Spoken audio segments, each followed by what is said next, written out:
Bismillahirrahmanirrahim. Assalamualaikum warahmatullahi wabarakatuh. Kembali lagi bersama saya Vera Yulia Pratiwi. Saya salah satu mahasiswi dari program studi manajemen dakwah Fakultas Dakwah dan Ilmu Komunikasi Universitas Islam Negeri Mataram. Pada video kali ini saya akan membahas mengenai pendanaan dan sponsorship dalam pengembangan pusat studi dakwah. Pendanaan dan sponsorship sangat penting dalam kemajuan pusat studi dakwah. Kegiatan dakwah memerlukan sumber dana yang memadai agar dapat berfungsi secara efektif, baik dalam bentuk finansial maupun non-finansial. Namun, seringkali ada kendala, seperti kurangnya dana, rendahnya kepercayaan masyarakat, atau sedikitnya mitra strategis. Untuk itu, diperlukan strategi yang tepat untuk mengelola pendanaan dan memperkuat hubungan dengan sponsor secara berkelanjutan.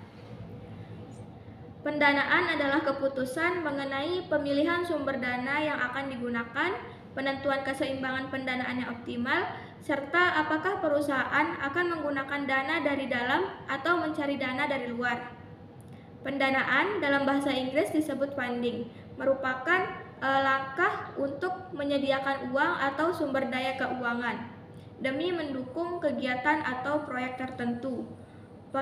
Penghimpunan dana atau fundraising adalah kegiatan yang diadakan untuk mengumpulkan uang atau sumber daya lainnya dari masyarakat yang akan digunakan untuk mendukung program dan kegiatan operasional dari suatu lembaga guna mencapai tujuan yang telah ditentukan sebelumnya. Selanjutnya, apa itu sponsorship? Sponsorship merupakan dukungan finansial dari sebuah organisasi, individu, atau acara sebagai imbalan untuk publikasi merek dan berkaitan dengan brand mereka. Sponsorship termasuk salah satu elemen yang berkaitan dengan berbagai aspek promosi lainnya. Sponsorship telah menjadi pilihan alat promosi yang semakin populer dalam 30 tahun terakhir. Sponsorship adalah tipe dukungan keuangan dari pihak ketiga seperti perusahaan atau orang untuk kegiatan organisasi dakwah. Selanjutnya, yang menjadi prinsip-prinsip dalam pendanaan yaitu mencakup kehalalan sumber daya berupa dana, keterbukaan, dan akuntabilitas dalam pengelolaan keuangannya. Dana harus dipakai secara efisien, adil, dan tujuan yang jelas untuk memberikan dampak yang positif bagi masyarakat. Keberlanjutan menjadi hal yang paling penting melalui variasi sumber pembiayaan seperti sumbangan, wakaf yang produktif, dan usaha syariah.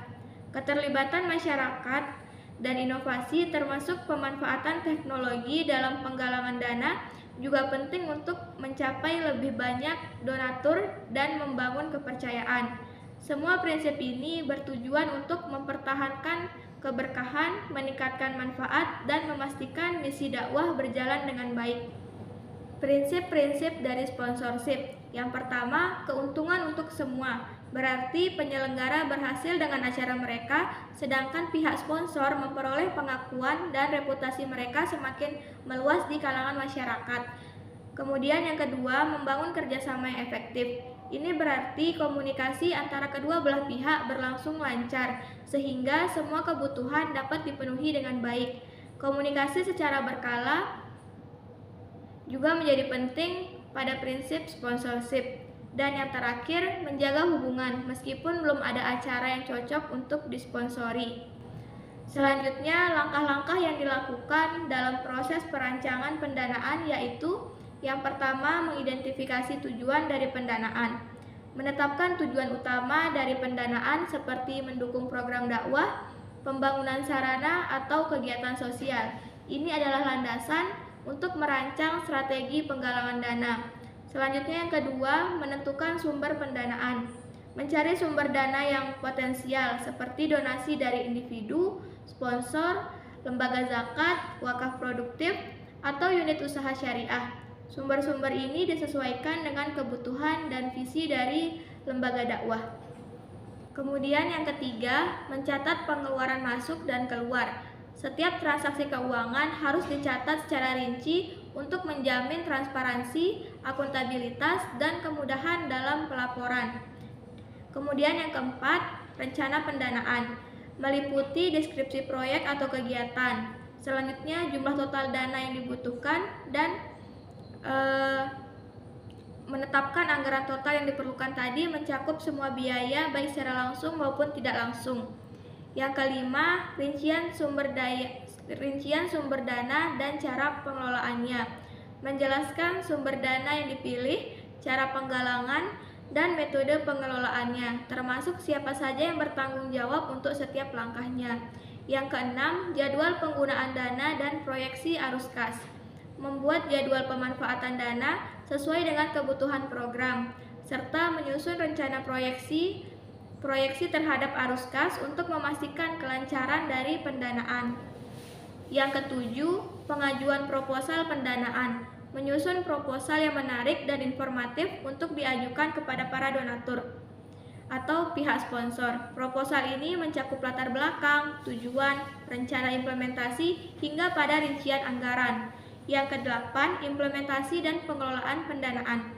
Menggunakan dana sesuai dengan rencana yang telah ditentukan di awal, dengan pengelolaan yang jelas dan efisien untuk mencapai tujuan. Dan yang terakhir, evaluasi. Melakukan penilaian terhadap penggunaan dana, dampak dari program, dan efisiensi pengelolaan. Evaluasi ini berfungsi untuk laporan pertanggungjawaban dan perbaikan di masa mendatang. Selanjutnya, langkah-langkah untuk merancang sponsorship dalam pengembangan pusat studi dakwah. Yang pertama, mengidentifikasi kebutuhan sponsorship. Tentukan aspek-aspek spesifik yang bisa dipenuhi melalui sponsorship, seperti dana program, penyediaan fasilitas, atau dukungan dari logistik. Yang kedua, mengenali potensi dari sponsor. Temukan perusahaan atau individu, bahkan organisasi yang memiliki visi dan misi yang sejalan dengan tujuan dakwah. Utamakan mitra yang memiliki reputasi baik dan komitmen terhadap sosial. Selanjutnya yang ketiga, menyusun proposal sponsorship yang berisi deskripsi mengenai lembaga, uraikan visi, misi, serta aktivitas dari lembaga dakwah. Kemudian ada rincian kegiatan, jelaskan secara rinci program atau acara yang memerlukan sponsorship.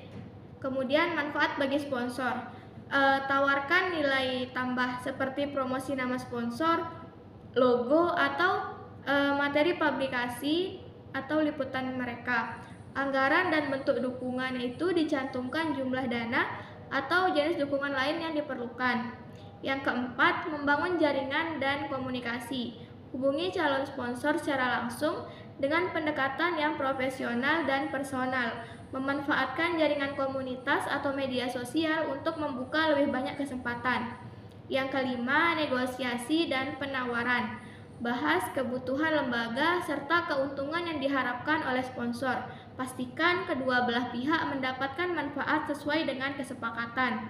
Yang keenam, menyusun perjanjian kerjasama. Susun kesepakatan tertulis yang mencantumkan hak serta kewajiban dari setiap pihak, termasuk ruang lingkup sponsorship, bentuk dukungan, bahkan durasi dari kerjasamanya. Yang ketujuh, implementasi sponsorship. Jalankan program sesuai dengan rencana, melibatkan sponsor dalam berbagai tahap kegiatan seperti pembukaan, pelaksanaan, bahkan pada tahap evaluasi. Kemudian yang kedelapan, publikasi dan branding dari sponsor. Kenalkan sponsor melalui media publikasi acara seperti spanduk, poster, video dokumentasi, bahkan media sosial dari pusat studi dakwah tersebut. Kemudian evaluasi dan pelaporan. Siapkan laporan yang mencakup penggunaan dana, dampak kegiatan, dan pencapaian target. Kirimkan laporan ini kepada sponsor untuk memperkuat kepercayaan dan peluang kerjasama di masa yang akan datang. Dan yang terakhir, mempertahankan hubungan dengan sponsor. Lakukan tindak lanjut setelah acara itu selesai. Berikan penghargaan atau ucapan terima kasih dan bangun hubungan jangka panjang untuk peluang sponsorship di masa yang akan mendatang. Selanjutnya, apa saja sih faktor pendukung dan penghambat pendanaan dan sponsorship dalam pusat studi dakwah? Yang pertama itu faktor pendukung, adanya kredibilitas dari lembaga. Reputasi yang positif dan terbuka dari pusat studi dakwah membangun kepercayaan pada para penyumbang atau donatur, bahkan pihak sponsor. Yang kedua, kualitas program dakwah. Program yang kreatif, relevan dan membawa dampak sosial yang luas dapat menarik perhatian para sponsor dan donatur. Yang ketiga, kompetensi pengelola. Tim yang terampil dalam komunikasi, negosiasi, dan pengelolaan keuangan berkontribusi pada keberhasilan dalam proses pengumpulan dana. Yang keempat, dukungan dari teknologi. Penggunaan teknologi digital seperti situs crowdfunding dan media sosial lainnya mempermudah akses kepada calon donatur maupun calon sponsor. Yang kelima, kesadaran masyarakat. Semangat filantropis yang kuat dan keinginan umat Islam untuk terlibat dalam dakwah itu sangat tinggi. Dan yang terakhir, kolaborasi dengan pihak eksternal. Dukungan dari lembaga zakat, organisasi sosial, dan perusahaan sangat bermanfaat. Selanjutnya, faktor penghambatnya. Yang pertama, kurangnya transparansi. Pengelolaan dana yang kurang jelas dapat merusak kepercayaan masyarakat maupun pihak sponsor.